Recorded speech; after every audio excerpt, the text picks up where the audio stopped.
Olá, mamães! Meu nome é Sirlene Ketai, sou especialista em educação financeira na infância e hoje eu trago um tema que eu abordo muito nos meus processos de mentoria. E hoje, inclusive, saí agora de uma mentoria e o nosso tema foi esse: a insistência e a persistência dentro do nosso padrão comportamental. O que em suma resume isso? Bom, a insistência. Eu insisto na mesma técnica e não dá certo. Logo, essa técnica deve ser banida. Só que a gente está dentro daquela, eu quero tanto aquilo, que a gente fica batendo naquela mesma tecla. E aí não dá resultado, não dá resultado, não dá resultado. E Albert Einstein, muito esperto, já dizia, né? Tolice é tentar a mesma coisa e querer resultados diferentes. Por exemplo, eu quero emagrecer, eu sei que eu tenho o que eu não posso comer e eu continuo comendo. E aí eu quero fazer um monte de dieta, tomar um monte de remédio, não vai dar certo. Por quê? Porque aonde é o foco, eu não estou mudando. A mesma coisa acontece com a nossa educação financeira. A gente sabe que a gente tem que separar o nosso dinheiro, que a gente tem que gastar depois que a gente recebe com um planejamento. Então, o que a gente faz? A gente gasta antes de receber sem planejamento nenhum.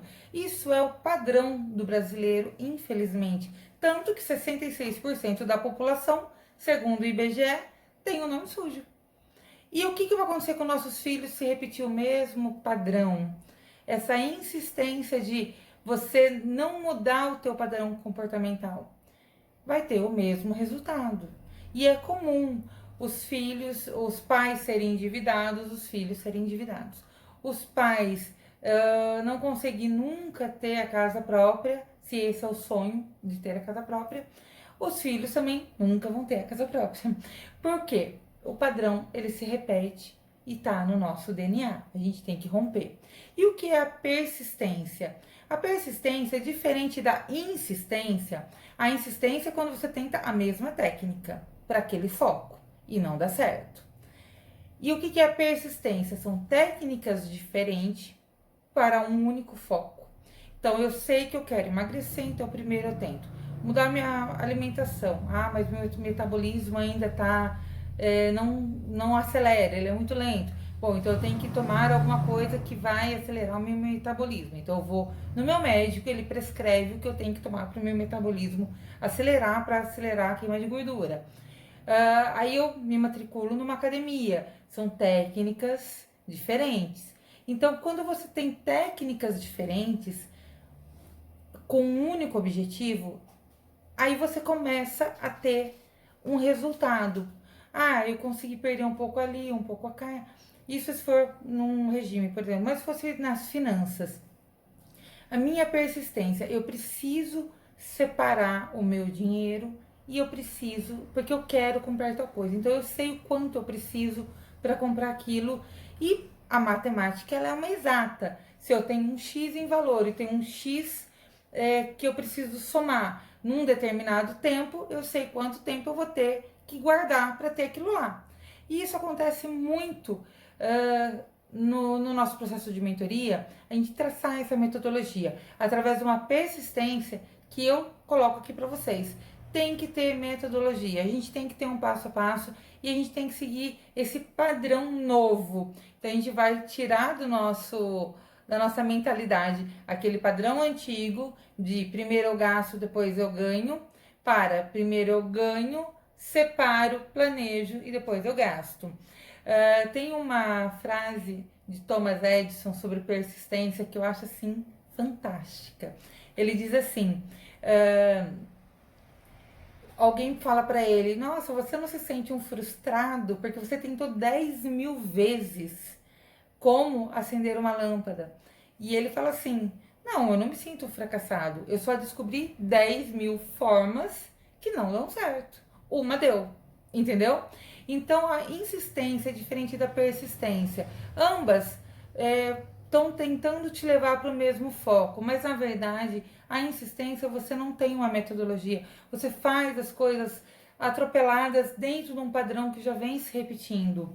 E a persistência não, você já vai começar a ter um foco, trazer esse objetivo, fazer um planejamento e persistir até conseguir. E isso eu trago para as finanças, no processo de mentoria, porque cada caso, cada pessoa, cada família tem um orçamento próprio, tem uma rotina própria, e a gente tem que identificar dentro desse padrão comportamental aonde está o foco do problema e aonde a gente tira esse foco para trazer um novo foco com o resultado. E é por isso que logo nos primeiros dias a gente já nota a diferença na criança e no primeiro mês você fala, nossa, como meu filho mudou. E na verdade ele não perde a infância, ele não deixa de brincar, ele não deixa de planejar, só que ele faz as coisas muito mais planejadas, ele faz a coisa muito mais divertida. E quando ele aprende desde pequeno, que padrão que ele vai repetir? O padrão que você ensinou, que é esse de ter uma persistência para um foco definido. E aí você traça uma metodologia, você traça todo um esquema, vamos por assim, todo um planejamento financeiro para o teu filho. Mas como que você muda isso? Como que você traz isso para o teu filho? Primeiro mudando você. Você tem que ter a consciência de que, peraí, eu preciso ter um planejamento, para deste planejamento traçar uma metodologia, dessa metodologia, prazo, objetivos definidos, plausíveis e alcançáveis, e lá uma meta final, o prazo é o sonho realizado. Quando você faz isso, não tenha dúvida de que seu filho vai ter um resultado muito próspero ali na frente, tá? Muitas pessoas me perguntam, Silene, mas meu filho guarda o dinheiro, meu filho... É só olhar o teu padrão comportamental, o dos seus antepassados, dos seus pais, dos seus avós, como veio vindo e o que foi agregado de diferente para cada uma das etapas na família, para cada... fugiu a palavra. Para cada grupo familiar, os avós, os pais, os filhos, os netos, como tem acontecido? Como que esse padrão tem? Qual é a curva? Ou é uma reta? Ou é uma curva para baixo? Entendeu? A gente tem que pensar que se nossos avós tiveram, por exemplo, uma casa, os nossos pais têm que ter aquela casa que eles herdaram, mais uma. Se os nossos pais têm a casa que eles herdaram, mais uma, nossos filhos têm que ter as duas casas que eles herdaram, ou transformou numa casona enorme, mais uma. Por quê? Porque tem que crescer. Se você percebe que não está fazendo isso, ou que a tua curva fez isso, ou que pior, tá indo para baixo, é um sintoma de que o padrão comportamental que vem se repetindo é por uma insistência de fazer alguma coisa que não está dando certo.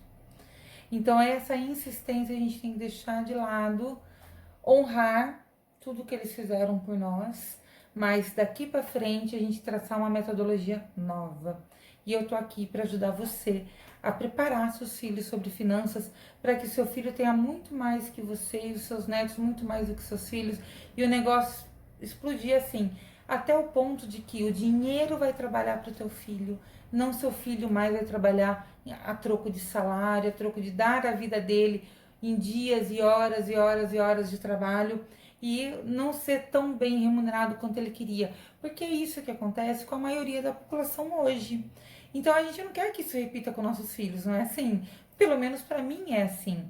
Eu não quero que a minha filha tenha menos do que eu tive, eu quero que ela tenha mais, mas eu tenho que ensinar ela tanto a ter o dela, quanto a administrar o que eu deixo e administrar o que meus pais deixaram, e assim sucessivamente. Se a gente pensar numa progressão, nossos filhos vão ser muito bem sucedidos.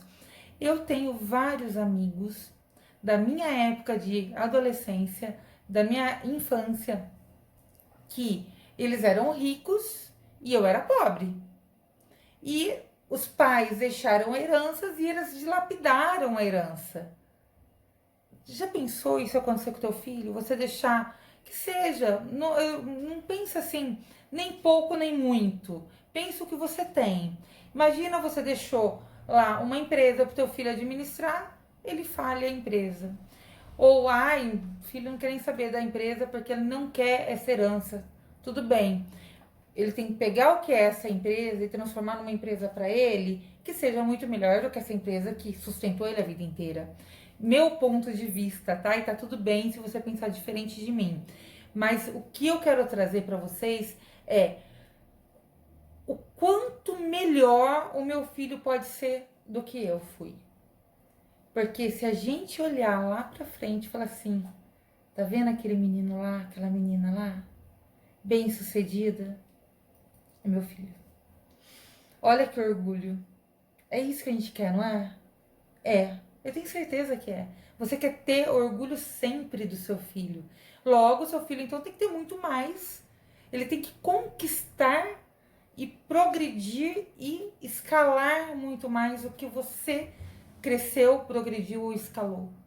Então, deixo aqui a mensagem para você hoje de você olhar os seus padrões comportamentais, retroagindo os seus antepassados, filtrar tudo, se a sua desenha uma linha e veja se a sua linha está indo para cima, se ela fez uma curva, se ela estava para baixo e está subindo, ou se ela está numa linear reta, porque para cada família essa curva ela faz um diferencial. Tem hora que está mais para cima, tem hora que está mais para baixo, mas a ideia é que mesmo que seu filho subiu e caiu um pouquinho, ele não desceu onde ele estava antes.